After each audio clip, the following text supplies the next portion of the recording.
如果我说万金墨被人当枪死了，国民偶像并不真实存在，洛克斯是都在救人，相信吗？如果大家好啊，欢迎收看招品屋对 Z 第3集的心得体会。记录中若是有你感兴趣的话题，就请与我们一同再睡个回笼觉吧。由于本集的部分内容得结合复印鬼谈集的话题以及些许脑洞才能展开，所以我们先把这之外的细节聊完再说。墨的茶几上摆放着马克笔、透明胶器，还有几张纸，是因为他临睡前写了张字条贴在柜子上，上面写的是绝对别打开哦，会跑出宇宙人的。对啊，就剧中确实在有意无意 Q 到宇宙人，真的很难不让我们去联想。而且墨在睡醒以前，那张字条已经贴在了柜子上，侧面说明了上集我们看到他通过柜子进入作战室的情节，并非发生在梦境之中。毕竟他必须先从作战室返回房间，写下字条并贴在柜上，再睡过去。言外之意就是现实与梦境之间的界限远比我们想象中要模糊。然后下一集又看到郎姐骑那个摩托。对，难道说那个房间不只是墨可以进，其他人满足了条件也能进？还是说郎姐是调查到了墨的家里面摸到衣柜进的那个房间？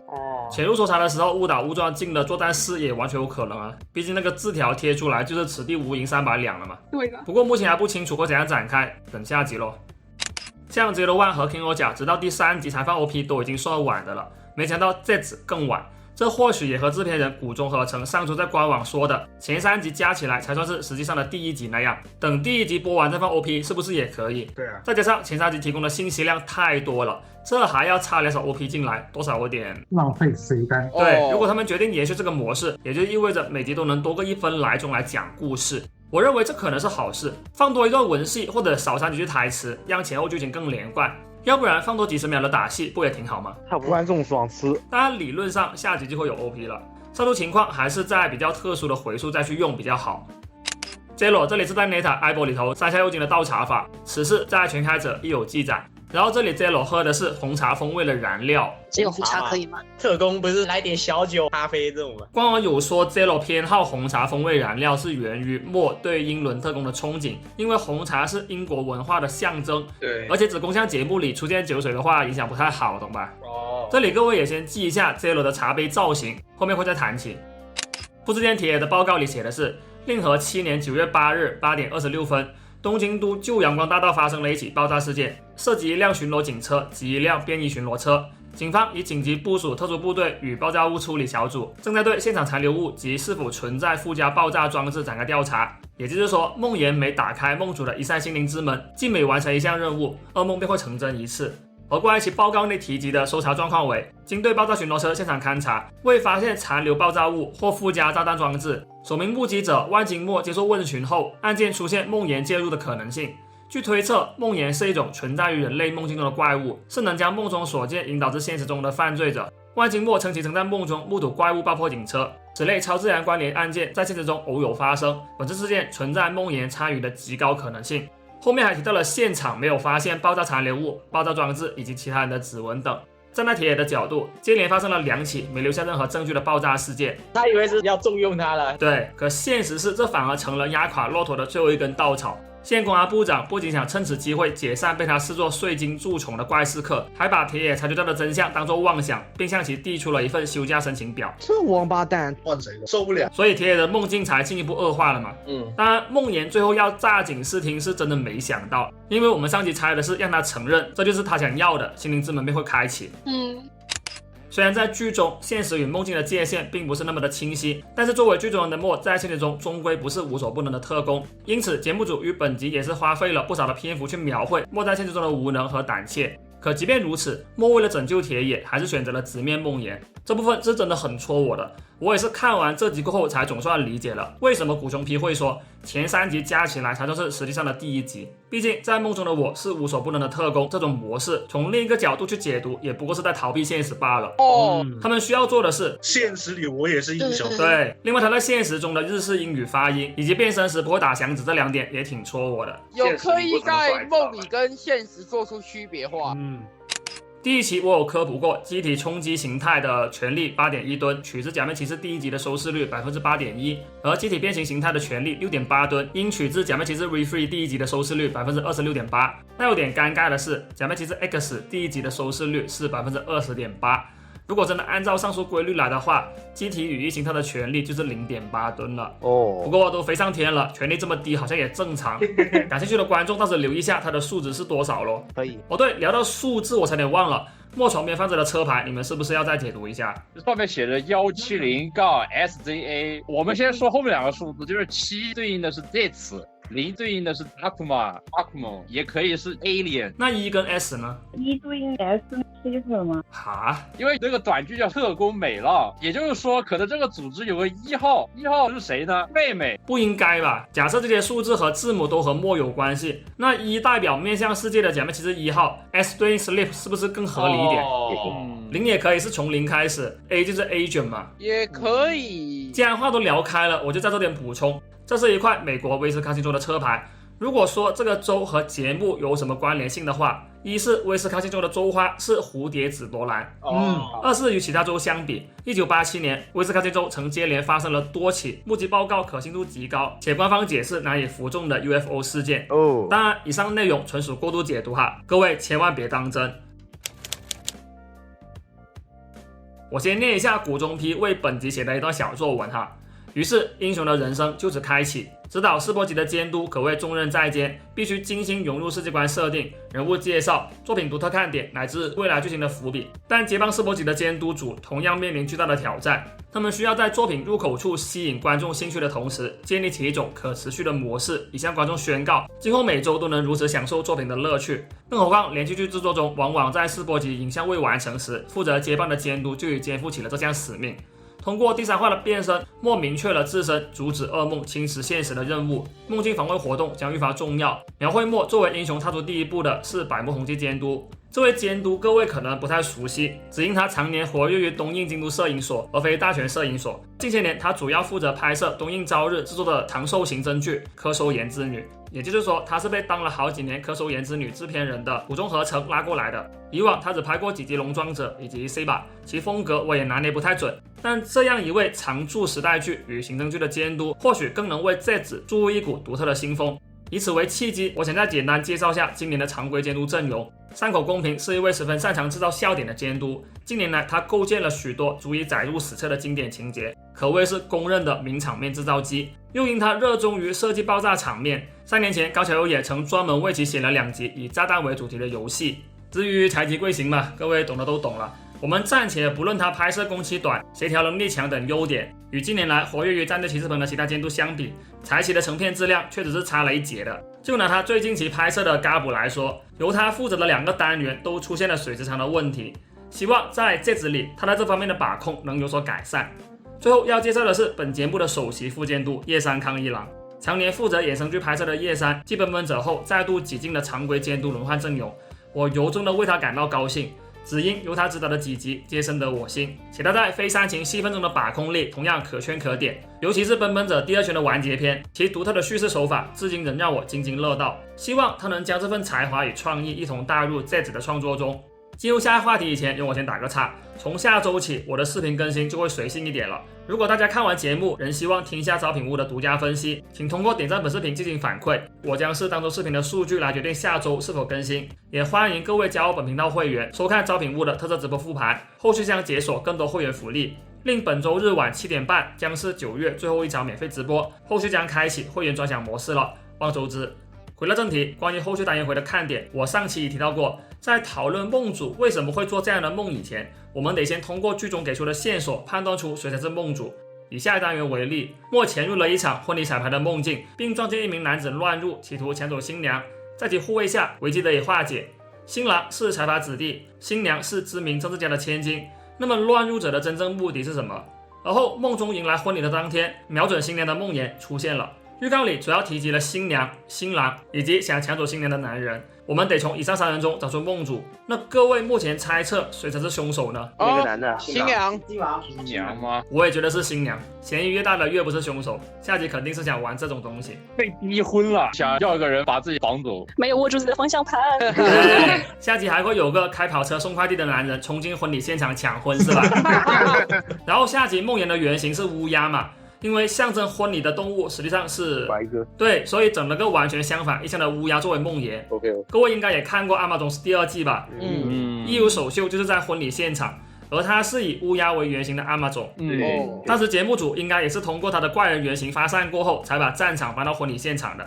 这里我也分享一条日本网友很到位的总结哈。枪弹梦魇出现时，我就觉得这家伙像是把墨的梦境，也就是枪战动作梦扭曲后形成的样貌了。不过或许梦魇本身就是这样的存在，既从名义与实质上彻底扭曲梦主深层心理的化身。确实。然后我相信各位多多少少都有感觉到了，今年怪人的意象和历代假面骑士应该是有点关联性的。炸弹模式必须躲，爆炸破坏嘛，对应创造，然后第一集的梦魇就会让人联想到 W。那 W 是啥？我不知道，但我很明确的跟你说，近井龙太郎最喜欢的一档节目就是 W。侦探和特工嘛，也不是不行。W 是有和2为1的设定嘛，然后一个是把一个人拆成了现实和梦境2个的感觉。我是能接受你这个猜测的，包括下集的梦魇估计能对上 Ghost， 但具体有什么讲究就不清楚了。他会玩一些梗，但是他应该不会说。播出期间肯定不会说呀，我们也只是发散而已嘛。对。本集依旧配有副音轨，接下来我将梳理2位制片人与上库内对谈的重点，并基于这些信息延续我们的头脑风暴。节目组判定要阐明这集的格式感及乐趣，得用到3集的篇幅。在第1集的剧本完成后，他们对于是否要把这集诞生篇作为试播集这点，使得纠结了许久。换句话说，他们曾考虑过把第2集做成第1集，把第1集做成第3集，也就是2、3、1的放送顺序。上库内认为，以结果而言，如今的安排才是最优解。谷中皮则表示，这是为了让大家先对墨产生兴趣而为之。今年的配乐是由高木阳和坂部刚共同负责的，任务系也就是特工部分的配乐主要由高木阳负责，梦境世界的部分则由坂部刚负责。对于剧中残缺的月亮，虽然目前不便明说它是什么，但谷中皮表示血月给人一种噩梦即将降临的感觉。插科打诨了一小段后，他们又在不经意间聊起了 Zero 的茶杯，并表示残缺的月亮与 Zero 的茶杯有种微妙的关联性，只因他们皆出自同一设计师之手。当然，他们是不是醉翁之意不在酒就不得而知了。上库内对男女主在剧中首次情感爆发的对手戏有隐晦的提及，两人的演技进步空间还很大，估计是因为这段彩排 NG 了很多回，才让他有感而发了吧。当然，出来的效果嘛，我觉得还 OK 了。反观，别说啊，不说了。看到这一幕，谷中皮有在问为什么屏幕上会出现残缺的血月。上库内接话说，为什么呢？明明应该是现实啊。到了洛克斯指使蝴蝶飞往现实那段，他又说了句洛克斯到底是在哪里呢？然后3个人一起笑了。这句话表面上是在问诺克斯是处于现实还是梦境，为此谷中皮接话说诺克斯背后有个残缺的血月，言外之意就是他处于梦境之中。可上库内那句话完全也可以理解成是在问诺克斯到底是站哪一边的，是好人还是坏人。上库内表示这场戏把墨做得太狠了，为此他稍微删减了一点情节，这才导致默哀咒的过程连贯性不是很强。有比14拳还狠吗？可能减了13拳吧。然后上库内有明确提到，梦境中的炸弹魔和现实中的炸弹魔在性格方面会稍微有点不一样，为此他有专门交代皮套演员和声优做了点调整。我的认知里是因为梦境中的炸弹魔实则也被纳入了 NPC 的范畴，直至来到现实中才拥有了自我意识之类的，或者说梦魇在梦里忙着完成任务很急，现在诞生了就不慌了。然后这集梦魇打开了三扇心灵之门之后，不是自己变成了一扇门把铁也关进去了吗？其实有点像木乃伊，因为木乃伊是永眠的嘛，就是用来保存木乃伊的人形观是吧？对对。其实还让我联想到铁处女那个刑具，铁处女是自我惩罚，都可以啊。另外谷中皮表示，他们在这一场打斗才正式启用了会发光的戒指皮套，也就是说第一集戒指发光部分的打戏是这之后才拍的。上库内最后的结语有说，录制副音轨挺有趣的，能聊点在通常情况下不方便说的设定。对此谷中皮接过话茬说，现在这个阶段他们到底能说到什么程度呢？随即上库内开始反思自己在录制过程中嘴巴有点漏风了。是。而事实上我们也是基于3位主创在这3集的副音轨中发起了引导式提问，把脑洞开到了短期内没法验明真伪的地方去了。为此我先打个预防针，请各位带上自己的独立思考来收看我们接下来的头脑风暴。要想展开这场研讨，得先建立一个核心前提，就是我从上述3位主创的字里行间推敲出节目后续可能会走的方向，即我们目之所及的现实不等于现实世界。是的。那我们会产生这样的联想，也是因为剧中出现太多现实并非现实的细节了。看过上期的观众应该还记得，我提到过墨前天被车撞，半夜差点死了。第二天直接出院，甚至皮外伤全没了。但凡节目组里有一个正常人，都不会犯下这种违背常理的失误，除非他们是故意的。再者，剧中的现实与梦境之间的界限并没有我们想象中这么明朗。比方说，莫在现实中被生成了 Z 子，并拥有了匹配假面骑士的战斗智商与肉体强度，莫无需做梦便能通过自家衣柜直达作战室。包括他在这集最后一次醒来，直接从自己的房间跳跃到了战场。这一个其实就是梦能实现的原理嘛。对啊，床都给搬过来了，这符合常理吗？就剧中很多东西，你以现实的角度是解释不了的。可如果现实并非现实，那一切都解释得通了。毕竟今天的主题就是能够整梦中梦的，不如说他们不整的话，反倒浪费了这样一个题材就是了。是。包括诺克斯说的台词：“世界啊，从噩梦中醒过来吧。”还有结尾说的那句：“我很期待能打破这个扭曲的世界。”那他为什么想要打破呢？会不会是因为他知晓了扭曲的世界的真相呢？再者 ，Zero 背后的人说过，梦魇开启所有心灵之门后，梦主将永远无法从噩梦中醒来。可铁野最后不还是醒了，并且他也说过，如果不尽快阻止梦魇，世界就会毁灭。那他要这样讲的话，在此出现以前，世界岂不是已经毁灭无数次了？可是你要想诺克斯的腰带怎么来的？你的意思是说诺克斯是上一届特工，然后他发现的真相？所以选择了打破虚伪的现实是吧？我大概懂了。当然，诺克斯在他自己的梦里是不是特工就不好说了，人设其实不重要，他之前做的事情和特工的性质一样就行。直到他逐渐察觉了世界的真相，才最终决定打破这个扭曲的世界。可以。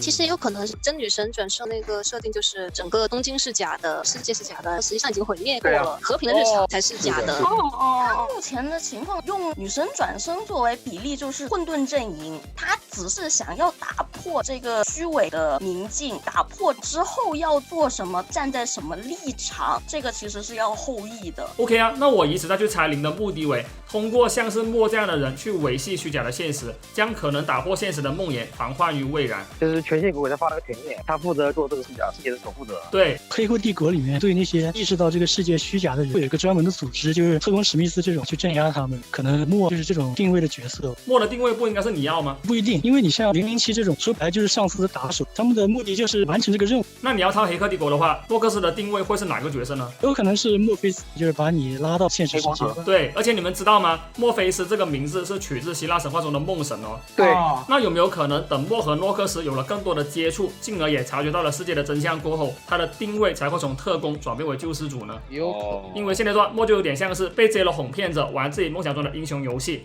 他们各取所需嘛。Zero 得到了个能维系虚假现实的工具人，莫成了自己心目中无所不能的特工或者说英雄。说白了还是在做梦。对啊，直接用梦魇给梦主实现梦想套到 Zero 给莫实现梦想的逻辑，你会发现也是一样的。对，也是因为这一点，我认为 Zero 目前说的话，各位听一半就好。因为莫现在没信息的嘛，他就是 agent， 是一个执行者。目前这个阶段，他更相信 Zero 没关系的。对的。而且梦胶囊里面的东西也是梦魇。是啊，你要想那些胶囊是怎么来的？为什么他有几个扭蛋机摆在那里，收集了那么多梦魇？就可能是之前的特工们收集了咯。对啊。可这些信息 Zero 是在藏的，他给我的感觉就只是在利用莫，所以我认为他并不值得信任。反倒是诺克斯讲的东西，我和麦上另一位嘉宾认为是可信的。因为诺克斯3集下来的台词都是客观的，所以我会把诺克斯的台词作为真。对，他没有欺骗观众或是剧中人的必要。是啊。然后诺克斯这集还有一句台词是：下一个会实现噩梦的是谁呢？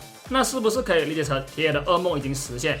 毕竟山上心灵之门都打开了，洛克斯的目的已达成，既稍微撼动了一下虚构的现实。对，梦魇有说过最后是要把自己跟宿主一起点燃掉，这个噩梦就能结束了，是吧？对，但是结束以后铁野会变成什么样，现在我们不知道。喂，你们想一想那个暗箱事件啊，如果那些失踪的人其实是脱离了剧中现实，醒了过来，怎么说？OK 啊，从这个角度去分析，那洛克斯在干的是就是帮人去面对现实。如果他是墨菲斯定位的话，就会去干这种事情。可要是现实世界的状况真的像你们猜的那样严峻，部分人肯定宁愿待在虚假的现实中吧。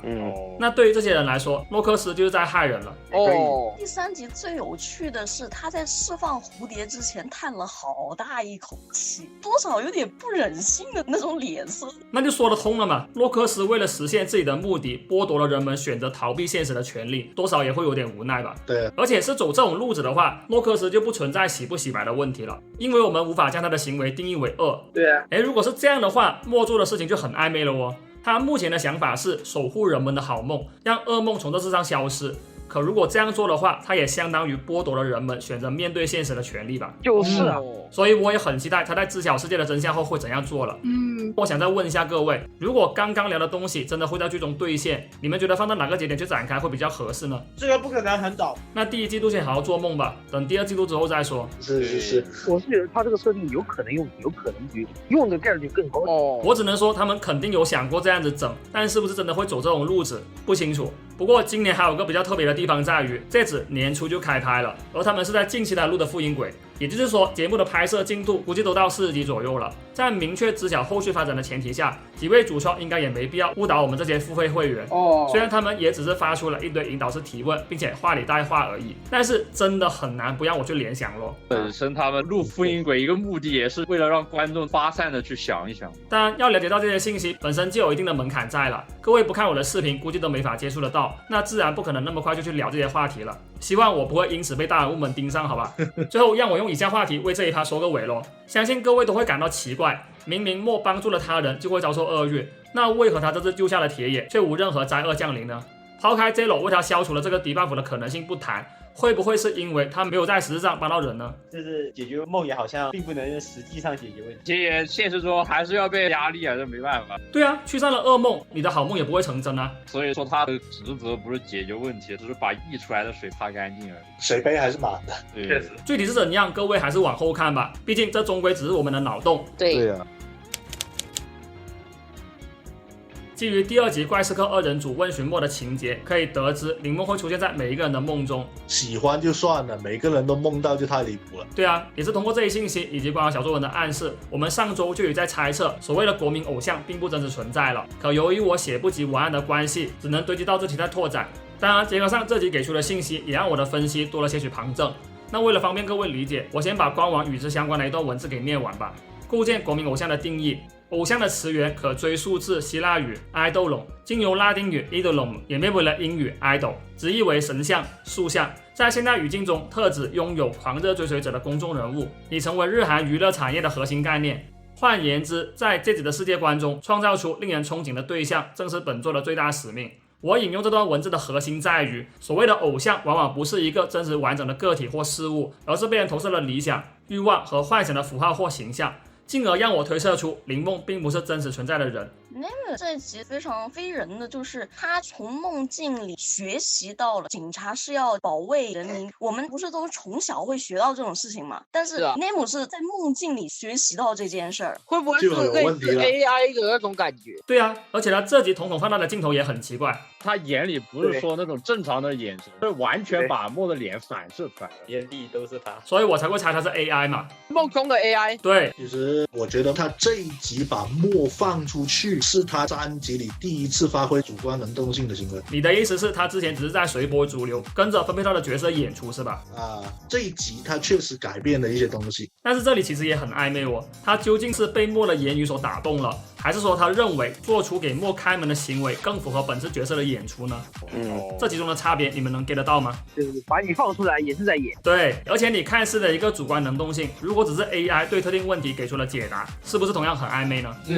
而且墨出来的时候不是说干得好林梦，他是说干得好一日组长。是啊，明明可以换其他表达，节目组却偏要强调林梦饰演的角色以及他说的这句话，确实很难不让人联想啊。对啊。对了，我再顺便提醒一下屏幕前还在看的观众 ，Zero、诺克斯、林梦、美浪这4个角色说的台词，可能都会有第2层含义。不过你们单看那句台词的中文翻译，大概率是没办法理解的。柏林两可特别怪的台词很多，但是你中文很难看得出来。是的。就哪怕各位不是日语本当上手，如果你们觉得他们哪句台词是有问题的，而你确实想理解各种的含义，去咨询一下你们身边懂日语的朋友，好吧？好。回到正题，基于招品屋目前做出的这些假设，我再合理推测下林梦的定位吧。结论而言，它是 Zero 在现实以及每个人的梦境中设置的监控型 AI。这也解释通了 Zero 为何能精确检测到哪个梦主的梦境被梦魇侵蚀，并将墨给扔过去，防患于未然了吧？可以。而且各位再想深一层，如果出现在每一个人梦境中的林梦都是具备一定自主意识的，也就是说并非 NPC， 那出现人们同时梦见林梦的情况要怎么办？并且全天候不间断有人在做梦，林梦又要怎么办？现阶段也只能用 AI 来解释了吧？是的。至于林梦对于自己这层身份，我目前判定是不知情的。只因这集他还说了句心灵之门是什么。我也在想，铃木这里完全可以不接话的呀，那非要给他写出这句台词，我只能猜是为了指向他对此不知情了吧。OK， 本来应该把美乐的问题一并讲完的，可我要再继续扯，这周就发不出来视频了，那等看多几集再补完咯，望理解。最后我以 staff 们不经意间暴露的关于铃木的信息作为收尾吧。国民偶像铃木的真实身份其实是前沙滩界大总统啊，这个是工作人员写在官网的哈，我照本宣科而已。佛卡大总统，国民的偶像。行，节目尾声再重申一遍，我们上面说的全是梦话，各位千万不要当真。可能是错的，但总有一天里面会有一条是对的。对啊，对不对？以后再说，更多的咱们下期再续吧。祝好梦，谢谢。最后祝您身体健康，再见。祝好梦，拜拜。